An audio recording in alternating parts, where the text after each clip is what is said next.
Well, good morning, I guess, here in Central Time Zone here in Huntsville, Alabama, the Rocket City. But you may be somewhere else. I know some of you tune in from around the world, from Africa to London to various places.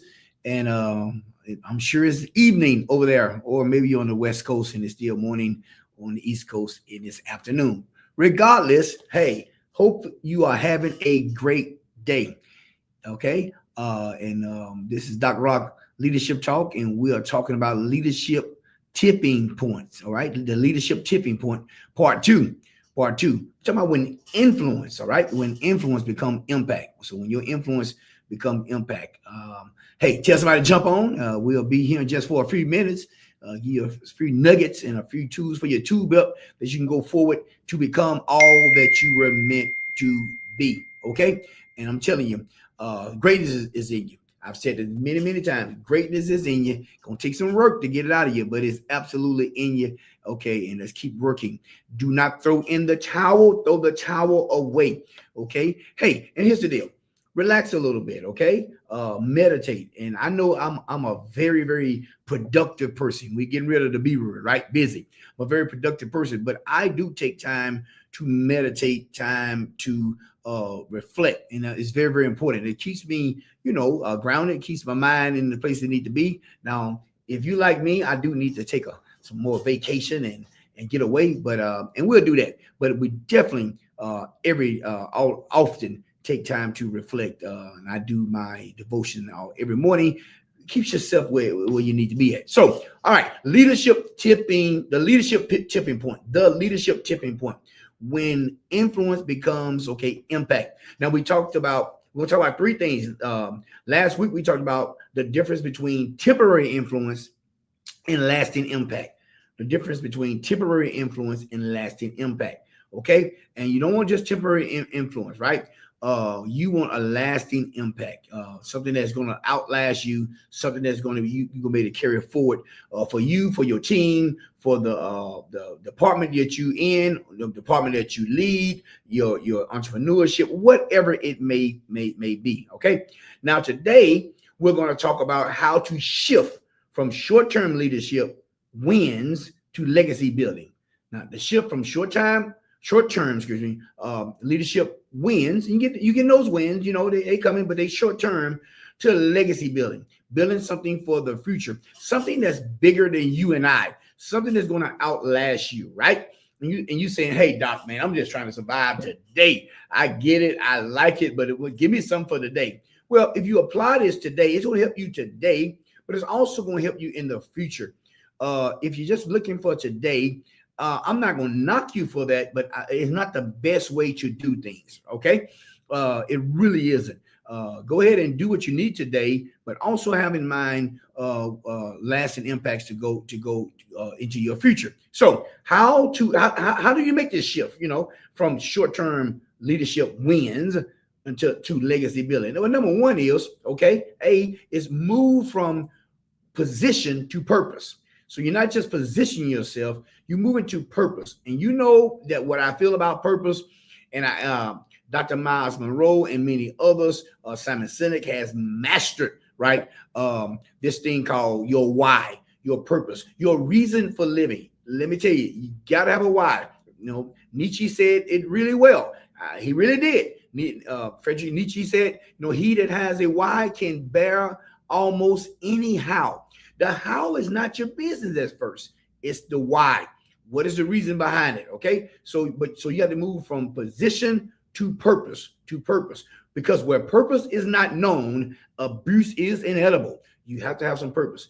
Don't just lead just because you hold a title, but lead because you have a mission. It's not just title driven. No, you have a mission, even a mission within the company that you work for, the department that you're in, the department that you lead, your business or whatever it may be, your ministry, some outreach activity you're doing, whatever it may be. It's not just about your position. If you're going to shift from these just short-term leadership wins to building a legacy, then it can't be just about your title. It has to be about your mission. What is your mission? What is you called to do? Ask yourself, What is the lasting difference I want to make? What difference do I want to make? What lasting difference I want to make in my life? Because purpose driven leaders, okay, don't chase likes, they change lives. They don't chase likes on social media. They change lives. And changing a life don't have to be some big grandiose thing that everybody in the world know, that that's some testimony, or something that's being displayed. It may be something very simple. You have no clue of the lives that you're changing when you start to build legacy. All right. And like I say, it can be small things. It is sometimes the small rocks that really, really takes us to the next level, and where we want to go, and where we plan to go. So number one is, okay, you got to move from your position to purpose. What is the reason? Purpose driven. Why am I doing it? Okay, why am I doing it? Because that why helps you build the necessary habits, the necessary rhythms, okay, daily, in order to achieve what you want to do today, but something that's going to be lasting on tomorrow, something that will outlive you. And I know sometimes we look at all the legacy people, and we see people on social media, on television, that has built all these legacies, and that's great. But you have a legacy to build yourself. It's not about being famous. It's about being influenced. It's about having influence to make impact. You want to make impact. You want to throw the boulder into the river, into the lake, to make a big splash, not just some little pebble. You're not a little pebble. No, God gave you a boulder. All right. So to make that impact, and it's very, very, very important. The second thing to move from these short-term wins into building a legacy is multiply, don't just manage. Multiply, don't just manage. Now, what I mean by that is great leaders don't just gather followers. They make other leaders that can follow. Okay, so you want to multiply yourself. Okay, you want to share your wisdom, share your knowledge. Okay, invest in others, delegate authority. You want to do all these things that you are building people. Okay, not to be you, but okay, to multiply the mission that's on you. Right. People who are under your leadership, they'll take on some of your characteristics. That's just a natural thing. But I'm not looking for people to be little Doc Rocks, okay? We're not looking for little pebbles, all right? We look for them to be themselves, all right? We look for them to multiply what we are sharing in order to make impact, to build a legacy that outlives them. But you got to share it. Reproduction is the proof, okay, of real leadership. Reproduction is the proof of real leadership. You just say, well, I'm a great leader. Okay. Well, the proof of it is that we see reproduction. We see people doing what you are doing, right? And even doing it better. Because what you want to do is, your legacy is that you want them to do what you do and then do it better, do it greater. My favorite book, and I read a lot of books, but my favorite book, talks about, a gentleman who was, just awesome. And guess what? He said, you're going to do these things I'm doing, but hey, when I leave and get out of here, greater things you're going to do. You're going to do even more things, right? And so that's what I believe, okay?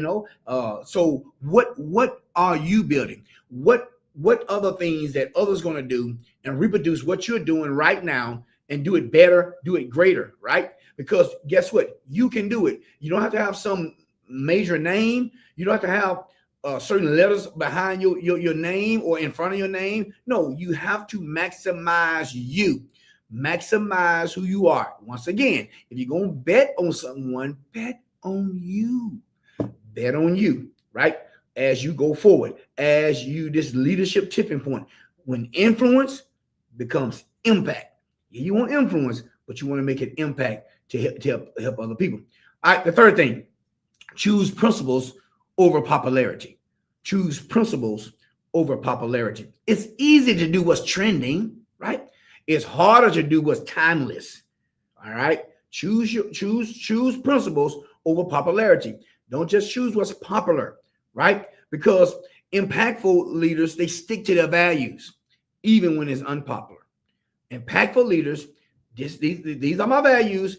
This is what I'm doing. This is my why. I'm sticking to it. I'm sticking to my guns. Stick to it, Doc. Stick to it, right? That's what I tell myself. I had a guy, one of my friends, going to be with the Lord now, Kenneth Tate. He would say, stick with it, Doc. Stick with it. You know, and I want to tell you, stick with your principles, even though they may not be popular, right? What you compromise to gain, you eventually lose. What you compromise to gain, you will eventually lose that. Don't compromise to gain.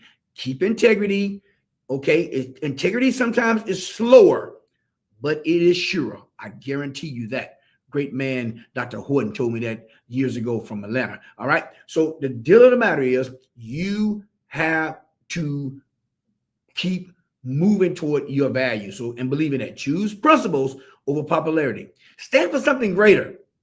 Others will rise with you, okay? Stand for something greater, and others will rise with you. And the last thing, we are about done for this great day, all right, is think generationally. Think generationally. Don't think about just today, tomorrow. Who can you help? They can be older, younger, okay, a different race than you, different nationality than you. That don't matter. Think generationally. Whoever is God put in your path, as I believe it, right? Don't just plan for the next quarter. Build the next generation. Build the next generation. And what you're doing is important. I don't care how small you think it is right now. It is important in the grand scheme. If you are the custodian at the place you're at, okay, you cleaning the restrooms and other things is important. Don't clean them and you'll see what happens, all right? So it doesn't make a difference. It's not about big eyes and little U's. It's about being that leader, okay? Influencing for impact. All right, so if you're going to do that, no, what systems, culture, what people are you developing that would thrive without you? They would thrive without you. You're teaching them simple things that in a few days, they're going to thrive without you. They're going to make things bigger. And if you're here, it's going to help you. Okay, you're not doing it selfishly, you're doing it to help them, but you cannot plant seeds and not receive a harvest. It's just impossible. You can't, right? If you one man plant, another man water, hey, God will give the increase for you, but you got to see it the right way. Your legacy isn't what you build, build just doing your leadership. It's what continues to grow. Your legacy is what continues to grow after you leave it. After you leave it, I want to build a legacy, not for my name, but for people, for them to have fruit to eat. Okay. For them to have things that they can takeaways and tools for the tool belt to go forward. So I want to encourage you. Okay. Keep going forward. Let's build a legacy and not just, stay on. Get excited about the short-term wins. Those are good, but let that go ahead and rejoice, but then move forward and keep your mind on the future and what's going forward. All right. Hey, listen, keep going forward. Don't you give up. Hey, next week we're going to be talking about the third part of this, steps to create a tipping point for your leadership. So when we talk about, we're going to give you some steps that's going to help you create this tipping point in your leadership. A tipping point, that means you're ready to go. You're going forward. All right. Hey, do not give up. Keep going forward. No bad days. I will give you a few seconds, few minutes, maybe sometimes on a challenging day, a few hours, because we do not have problems. We have opportunities to meet those challenges, but never a bad day. Got too many things going on. All right. So here it is. It's Super Sunday. It's Marvelous Monday. It's Terrific Tuesday. It's Wonderful Wednesday. It's Triumphant Thursday. It's Fantastic Friday. And it's Successful Saturday. I'm Doc Rock. You join me at the top. Talk to you later. Go get them. All right. Have a great week.